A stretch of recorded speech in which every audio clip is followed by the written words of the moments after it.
নমস্কার, আপনারা দেখছেন রিপাবলিক বাংলা। আর রিপাবলিক বাংলা বিকাল 4টে মানে বাংলার সবচেয়ে বড় বিতর্ক।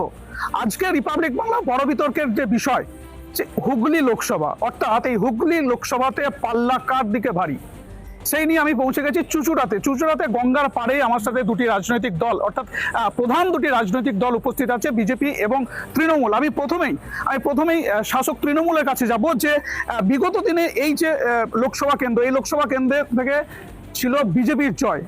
আগামী দিনে কি হতে চলেছে, কার দিকে পাল্লা ভারী? অবশ্যই মানুষ যে ভুলটা করেছিল গত লোকসভা নির্বাচনে 2019 সালে, কারণ আমাদের মাননীয় বিদায়ী সাংসদ যিনি লোকেশ চ্যাটার্জি মহাশয়, তিনি গত 5 বছরে আমাদের এলাকার উন্নয়ন তহবিলে সেরকমভাবে কিছু করেননি, এবং এলাকার উন্নয়ন তহবিল ছেড়ে দিন, গত 5 বছরে ওনাকে আমাদের যে কনস্টিটিউয়েন্সির লোক, আমি চুঁচুড়া বিধানসভা থেকে আরম্ভ করে বাদবাকি যে 6টা বিধানসভা আছে, সেই 6টা বিধানসভার লোক ওনাকে 5বারও দেখেননি।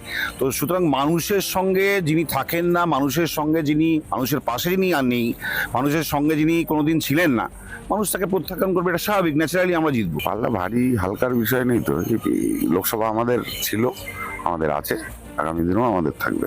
কোন কোন বিষয়গুলো আপনারা ভোট প্রচারে মেন ইস্যু করছেন? এই কিছুদিন আগেই তো দেখলেন কোর্টের রায় বেরালো, চাকরি তো রয়েছেই, সন্দেশখালি রয়েছে, তারপরে হুগলিটা নাকি ধুয়ো ধুয়ো হয়ে গেছে। এই সব টোটাল এভরি আরও অনেক কিছু রয়েছে, রেশন দুর্নীতি, ভ্যাকসিনও পর্যন্ত মানুষকে লাইনে দাঁড়িয়ে নিতে হয়েছে শুধু কেবল এই শাসক দলের জন্য।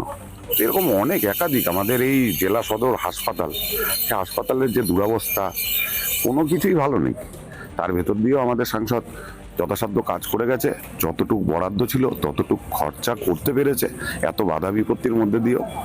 তো স্বাভাবিকভাবে আগামী দিন 4 তারিখ যে আছে, সে 4 তারিখেই রেজাল্ট পেয়ে যাবে। লকেট চট্টোপাধ্যায় তিনি বলছেন, তিনি যদি আবার ক্ষমতায় আসেন তাহলে তিনি মূলত এখানে টাটাকে তিনি ফিরিয়ে আনবেন, অর্থাৎ সিঙ্গুরে টাটা তিনি ফিরিয়ে আনবেন। কি বলবেন? সিঙ্গুরে টাটাকে ফিরিয়ে আনার দায়িত্ব তো রাজ্য সরকারের।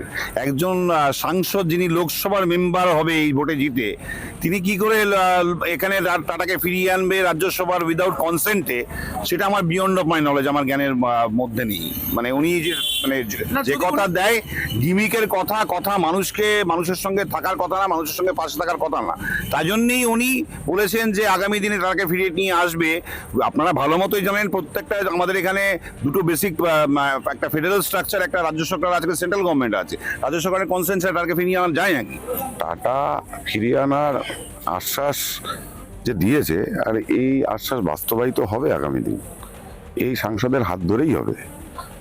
একাধিক আপনারা দেখবেন যে আমাদের যে সরকার, প্রধানমন্ত্রী মাননীয় নরেন্দ্র মোদীজি যা যা বলেছে, এবং যেটা বলেনি সেটাও পর্যন্ত পূরণ হয়েছে পরবর্তীকালে দেখা গেছে। তো টাটা যদি ফিরিয়ে আনতে চায়, এতে তো ভুল কিছু নেই। আর উনি যে বললো যে উন্নয়নের পক্ষে তারা, তো স্বাভাবিকভাবে যে আমাদের সাংসদ যেটা বলেছে সেটা সমর্থন করা উচিত, আর সহযোগিতাও করা উচিত। যারা এখানে দাঁড়িয়ে রয়েছে বেশিরভাগই ছাত্র যুবক, তো তাদের তো একমত হওয়া উচিত। কারণ আগামী দিন এই টাটা যদি এখানে আসে, তো সবাই একটা কাজকর্মের সুযোগ পাবে। 3 বছরে আমাদের করোনার মধ্যে আমার বিজেপি ভাইরাও জানে যে ফিল্ডে কে ছিল, আমরা ছিলাম, এবং আমরা প্রত্যেকটা মানুষের চেষ্টা করেছি কিছুটা পরিষেবা দেওয়ার, হয়তো পুরো পরিষেবা দিতে পারেনি, কিন্তু আগামী দিন মানুষ যে ভুল 2019 সালে করেছিল সেই ভুল শুধরে নেবে। দৃঢ় বিশ্বাস, আমরা ভালো মার্জিনে, 1 লক্ষের বেশি মার্জিনে আমাদের রচনা ব্যানার্জি 2 নম্বর 1 জিতবে। ওনারা যে বলছে যে ছিলেন, খুব ভালো কথা। এই থাকার পেছনে আপনারা দেখবেন যে ওই চালের বস্তাগুলো এফসিআই গোডাউন থেকে নিজেদের বাড়িতে নিয়ে যাওয়া, ভ্যাকসিনগুলো নিজেদের কুক্ষিগত রেখে বড় দামে বেসরকারি নার্সিংহোমে বিক্রি করা, এগুলোর মধ্যে ওনারা ছিল। আমরা ছিলাম কোথাও অক্সিজেন নিয়ে, আমরা ছিলাম কোথাও মানুষকে চাল ডাল বিতরণ করতে।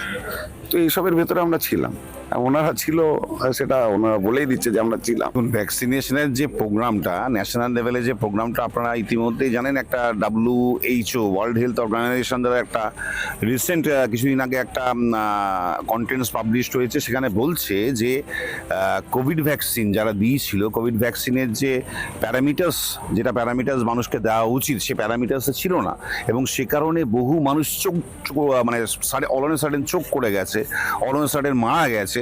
সুতরাং ভ্যাকসিনের যদি ওর কথা বলেন, ভ্যাকসিনের মধ্যে আমাদের দুর্নীতি না, ভ্যাকসিনের ওটা তো কেন্দ্রীয় শাসক দল পাঠিয়েছিল, কিংবা আমাদের বিজেপি পাঠিয়েছিল কেন্দ্রের শাসক দল। ন্যাচারালি ভ্যাকসিনেশনের সমস্ত দায়িত্ব তাদের, আমরা তো শুধু ইমপ্লিমেন্ট করেছি। যদি আপনি উন্নয়নের কথা বলতে চান, এই রাজ্য সরকারের দ্বারা একটা লোকসভা কেন্দ্রে মানে উন্নয়ন নিয়ে এগিয়ে যাওয়া বিরোধী আসনে বসে, এটা খুব একটা স্বাভাবিক ব্যাপার নয়। মাত্র 10টা অ্যাম্বুলেন্স আবেদন করা হয়েছিল ডিএম এর কাছে। সরাসরি মুখ্যমন্ত্রীর শুধু হুগলি বলে কথা না, সারা পশ্চিমবাংলার যে কটা লোকসভা কেন্দ্রে আমাদের সাংসদরা রয়েছে, সবকটা কেন্দ্রে এই একই মেসেজ ছিল যে কোনো রকম সহযোগিতার হাত বাড়ানো যাবে না। সম্পূর্ণ ভুল কথা ওনারা বলছেন, কেননা আপনারা জানেন যে মানুষ ছিলেনই না গত 5 বছরে, ওনাকে এলাকার উন্নয়নের কাজে 5 দিন দেখা যায়নি। সে কি করে জানবে একটা এলাকার কি দরকার, কি মানুষের সঙ্গে যদি না মেশে, মানুষের সঙ্গে যদি পাশে যদি না থাকে, মানুষের সঙ্গে যদি না থাকে, সে কি করে বুঝবে? আর আমাদের চুচুড়া ইমামবাড়া সদর হাসপাতালের কথা বলছেন, নিওনাটাল ইউনিট চালু হয়েছে, ক্রিটিক্যাল কেয়ার ইউনিট চালু হয়েছে, হাসপাতালের ইনফ্রাস্ট্রাকচার আজকে আমাদের 2011 সালের পর থেকে আপাতমস্তক চেঞ্জ হয়েছে, এবং সেই চেঞ্জটা পজিটিভের দিকে, ভালোর দিকে এবং মানুষের স্বার্থের জন্য। উনি বলছেন যে সাংসদকে দেখা যেত না, সাংসদকে যদি না দেখা যেত, সাংসদের যে বরাদ্দ 17 কোটি টাকা, তার 100% কি করে ইমপ্লিমেন্ট হয়েছে এই লোকসভাতে? দ্বিতীয় প্রশ্ন, উনি বলছেন সাংসদে দেওয়া যেত না। হুগলি লোকসভার ইতিহাসে কোন সাংসদ রত্ন পেয়েছেন? প্রশ্নটা উত্তর চাইছি আমার বিরোধী পক্ষের বন্ধুদের কাছ থেকে। আর একজন সাংসদ কখন সাংসদ রত্ন পান উনি দেখাতে পারবেন? হুগলি জেলার হুগলির বুক থেকে যারা বিগত দিনে সংসদ হয়েছেন, তাদের অ্যাটেন্ডেন্স সাংসদের বুকে 80% উপরে, উনি দেখাতে পারবেন? হুগলির বুকে আজ থেকে তিনি সংসদ হয়েছেন, তারা হুগলির জন্য, হুগলিবাসীর জন্য প্রায় 225-এর উপরে কোশ্চেন করেছেন, কোন সাংসদ দেখাতে পারবেন? আমরা স্বীকার করছি যে সাংসদের কি কাজ। সাংসদের কাজ হচ্ছে মানুষের বিপদের সময় বিদেশ ঘুরে বেড়ানো, অন্য জায়গায় ঘুরে বেড়ানো, মানুষের পাশে থাকা নয়। এটাই আমরা বিগত 5 বছরে শিখেছি লকেট চট্টোপাধ্যায়কে দেখে। কিন্তু আমাদের মুখ্যমন্ত্রী মমতা বন্দ্যোপাধ্যায় সর্বক্ষণ মানুষের কথা বলে, সর্বক্ষণ মানুষের সাথে থাকার বার্তা দেয়। আর আমাদের দলের সমস্ত লোক মানুষের পাশে আছে। আর আপনারা বলছিলেন যে পাল্লা ভারী, পাল্লা এখানে দেখা যাচ্ছে কোন দিকের পাল্লা ভারী, কোন দিকের পাল্লা হালকা, দেখে নেবে মানুষ। আগামী দিনে আমাদের যে বাস্তব পরিকল্পনাগুলো আছে, দেখছেন তো রাস্তাঘাটের যে উন্নতির প্রকল্প এগিয়ে নিয়ে চলেছে আস্তে আস্তে। বিদেশের ভূমিতে ভারতের বাণিজ্য কতটা উন্নত হয়েছে সেটা আমরা সচক্ষে দেখতে পাচ্ছি টিভির পর্দা খুললে। এবং অন্যান্য ক্ষেত্রগুলিতে বলুন, শিক্ষা ব্যবস্থার আমূল পরিবর্তন ঘটাতে চলেছে মোদী সরকার, শিক্ষার নীতি নতুন আনছেন। এই পরিস্থিতিগুলোর তরফ দিয়ে আমরা সেই হিসেবে বলছি, আবেদন করা হচ্ছে সাধারণ জনগণের কাছে যে আমাদের মোদী সরকারকে আবার ফিরিয়ে আনার জন্য। আসবো আপনার কাছে। আপনারা দিদি ভাইয়ের কাছ থেকে যাওয়ার চেষ্টা করবো যে আপনারা মূলত যে আপনাদের প্রার্থীর হয়ে কোন কোন বিষয়গুলোকে সামনে রেখে প্রচারে নেমেছেন এবং কি মনে করছেন? যেরকম ধরুন লক্ষ্মীর ভান্ডার বড় প্রকল্প, দিদি আমাদের মেয়েদের হয়ে যে এত বড় মানে লক্ষ্মীর ভান্ডারটা করেছে, সেটা বড় অস্ত্র দিদির কাছে। আমরা দিদির পাশে আছি, দিদির সবসময় আমরা পাশে থাকবো দিদির। আমাদের যে মুখ্যমন্ত্রী মমতা বন্দ্যোপাধ্যায় যে উন্নয়নগুলো করেছে, সেই জন্যই আমাদের রচনা ব্যানার্জি এগিয়ে যাবে।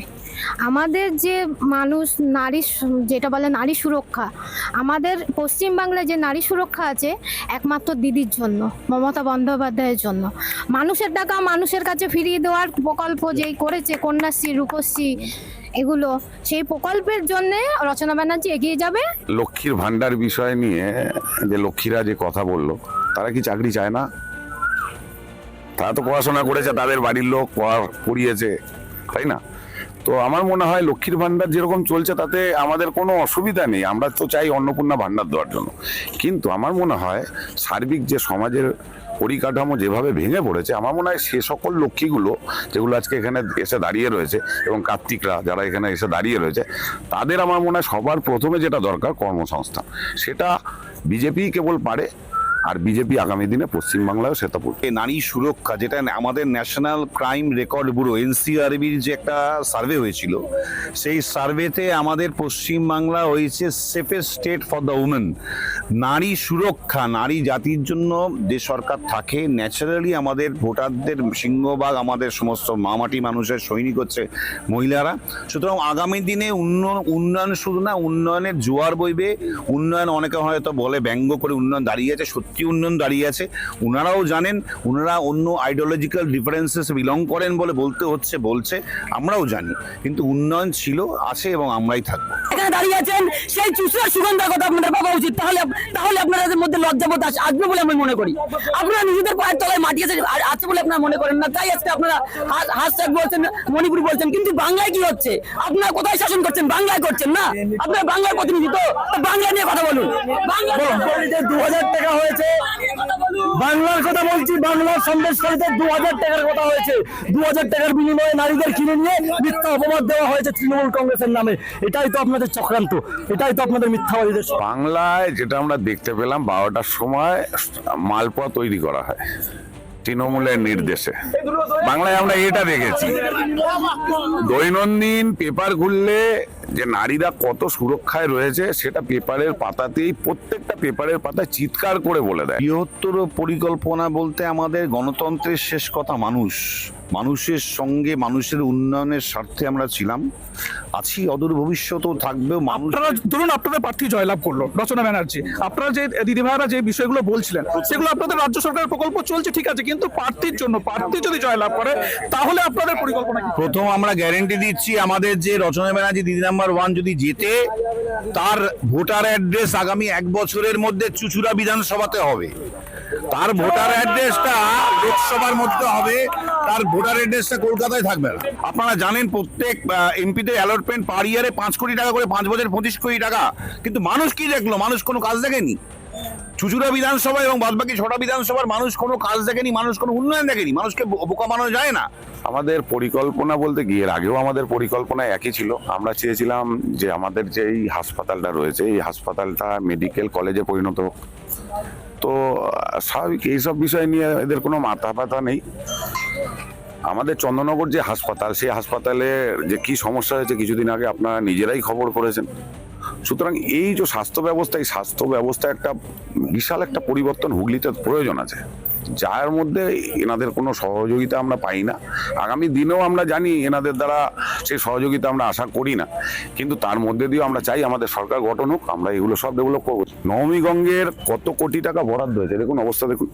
তো আমরা এগুলো রূপায়ণ করতে চাই, আমরা উন্নয়ন করতে চাই, আমাদের এই পরিকল্পনা আছে, থাকবে। দেখুন, আবাস যোজনায় যদি আমি ওনাদের কথাটা যদি ধরে নিই, সর্বৈব সত্য যে কিছু দুর্নীতি যদি হয়ে থাকে, কিছু দুর্নীতি হয়ে যাওয়া, ধরুন 100% মানুষের মধ্যে 10% যদি দুর্নীতি হয়ে থাকে, তাহলে এটা 90% যে যারা নিরপরাধ, যারা কোনো দুর্নীতির সঙ্গে যুক্ত না, কারা সাফার করলো? আপনারা, আমাদের ভারতবর্ষের সংবিধান কি বলছে আপনি ঝাড়মতো জানেন। আমাদের ভারতবর্ষের সংবিধান বলছে India is a social welfare state, অর্থাৎ ভারত হচ্ছে এমন একটা দেশ যে মানুষ গরিব, weaker sections of the people, গরিব মানুষদেরকে প্রমোট করার কেন্দ্রীয় সরকারের দায়িত্ব। কেন্দ্রীয় সরকার কি করলো? MNREGA, Mahatma Gandhi national rural employment guarantee অ্যাক্টের মাধ্যমে যে টাকাটা কেন্দ্রীয় সরকারের টাকা, সেই টাকাটা ইচ্ছাকৃতভাবে আটকে দিল। আমি ধরেও নি 10% দুর্নীতি হয়েছে, 90% ইনোসেন্ট মানুষ, 90% নিরপরাধ মানুষ কেন এর জন্য সাফার করবে, এবং ভারতবর্ষের মানুষ এই জন্য কেন সাফার করবে? প্রধানমন্ত্রী আবাস যোজনায় দুর্নীতি উনি যে বলছেন না 10%, 90% দুর্নীতিতে পরিপুষ্ট। আমরা প্রধানমন্ত্রীর আর এর ভেতরে উনি নিজে স্বীকার করছে, কিন্তু সম্পূর্ণটা বলতে পারছে না, কারণ কিছুক্ষণ বাদেই না তো ওনাকে উপর থেকে চাপ আসবে ওনার উপরে। সুতরাং এটা স্বাভাবিক। তো সেই জায়গায় দাঁড়িয়ে আমরা চাই একবারে পরিষ্কার পরিচ্ছন্নভাবে যে সকল প্রকল্প কেন্দ্রীয় সরকার বরাদ্দ করেছে সেগুলো বাস্তবায়িত হোক। আর শুধু প্রধানমন্ত্রী আবাস যোজনা নয়, মানে শৌচালয়টুকুও বাদ দেয় না। হুগলি লোকসভায় কি উন্নয়ন এখনো পর্যন্ত হয়েছে এবং কি কি হওয়ার প্রয়োজন ছিল? প্রথমত আমি যে বিষয়টা বলতে চাই, দাদা বললেন খানিকক্ষণ আগে আমাদের চাকরির কথা। সেন্ট্রাল গভর্নমেন্ট বছরে 2 কোটি চাকরি দেবে, একটা মানে ভাউতাবাজি, সে সবাই জেনে গেছে। যখন সরকার তারপরে আবার নতুন করে বলছে আমরা হুগলিতে উন্নয়ন করব, উন্নয়ন করব, উন্নয়ন করব। ওনার উন্নয়ন আর ডুমুরের ফুল এক, ঠিক আছে? এটা আপনাকে ধরেই রাখতে হবে। হুগলি ডিস্ট্রিক্টে ঘুরে বেড়ান, আপনি দেখুন, সরি ডিস্ট্রিক্ট না, আমার মানে হুগলির পার্লামেন্ট এরিয়া ঘুরে বেড়ান, উন্নয়ন কি ওনারা দেখিয়ে দিক। দেখুন, উনি বললেন যে ওনার ফার্স্ট তথ্যই ভুল রয়েছে, আগে ওনাকে তথ্যটা ভালো করে জানা উচিত। উনি বললেন 25 কোটি, আমরা 25 কোটি বলিনি, আমরা বলছি 17 কোটি। ওনার যে সাংসদে বরাদ্দ হয়েছে 17 কোটি, সে 17 কোটি টাকা খরচ করেছেন। কি করেছেন আমি এখনই আপনাদের লিস্ট আকারে আপনার চোখের সামনে রাখছি কি করছেন। তার সঙ্গে সঙ্গে অ্যাকচুয়ালি ওনারা নিজেরাই সংশয়ে রয়েছেন। একটু আগে উনি বললেন যে কি ওনারা যদি যেতেন তাহলে এখানে নামকে স্থানীয় আপনার রেসিডেন্সি নেবেন, না হলে নেবেন না, কারণ উনি সংসদে রয়েছেন। একটু আগে আপনার পেছনেই সভা ছিলেন, সেখানে মাননীয় মুখ্যমন্ত্রী বলে গেলেন এখানে যত ভিড় দেখা যাচ্ছে এই ভিড় যদি আমাদের ভোট দেয় তাহলে আমরা যদি, অথবা তিনিও সংসদে রয়েছেন, আসলে তারা জিতবেন কিনা, যার জন্য এখানে রেসিডেন্স নিতে পারছেন না। এবং আপনি যেটা বললেন আমাদের ভবিষ্যৎ পরিকল্পনা, আমি বলছি আমাদের ভবিষ্যৎ পরিকল্পনা, ওনারা বলছেন শিল্প, চাকরি। ভারতবর্ষের ইতিহাসটা আপনি একবার বর্তমানে দেখে নিন যে বিগত 10 বছরে ভারতবর্ষে কতটা বিনাশ হয়েছে এবং বিগত 12 বছরে বাংলার কি বিনাশ হয়েছে মিলে নেবেন। সাথে সাথে আজকে দেখুন ভারতবর্ষের যে উৎপাদন হাব, সে হাবে কি পরিণত হয়েছে, বিভিন্ন ধরনের হাবে পরিণত হয়েছে ভারতবর্ষ। 2019 সালে আমরা 24 সালে 5 ট্রিলিয়ন ইকোনমিক্স আমরা গ্রোথ ঠিক আছে, আজকে ঠিক আছে না, আমার কথাটা একবার শুনতে দিন, বলতে দিন।